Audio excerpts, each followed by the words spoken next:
Brought to you by Friends Council and Agnes. Trustee U, your online governance program for trustees.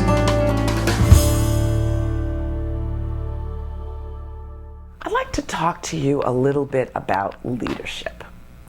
So as trustees, one of the things that's so important is that we have the right head, right? The right head of school doing the job, and that we're clear about what competencies and skills and experiences, that we either hired that person or we came on the board, they were already there, but we know what they're supposed to be doing, what their personal goals are. How are they meeting those personal goals? What are their big goals for the institution? How's that doing? So that's an important piece. We have to support our head of school. Supporting our head of school includes, it doesn't mean rubber stamping, because why would I need somebody as smart as you if all we're gonna do is rubber stamp? But we don't challenge in a big setting. We're there to help the board, help the head and ourselves, the board, make the best decisions for the institution. And so we have to have a one-on-one relationship with that head. That head needs to know us, and we need to know that head so that we know kind of where they're going. I'll just give you a perfect example. My husband is on a committee. He is the chair of the committee. They took a vote on an important issue. It was 3-3, and my husband was the deciding vote.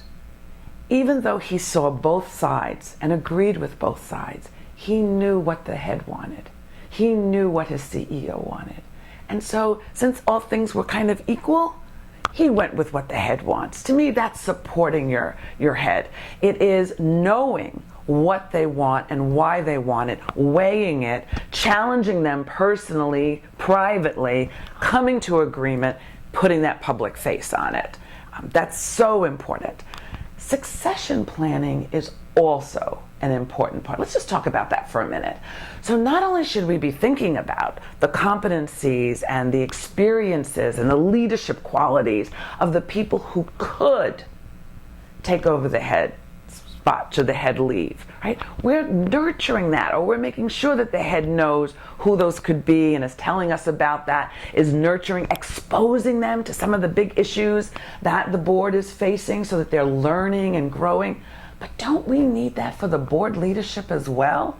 Shouldn't we be thinking about who the next board chair is 3 years in advance, not because they're the only one who'd agreed to take the job, but because, they've been on the board so long, so they're expecting it.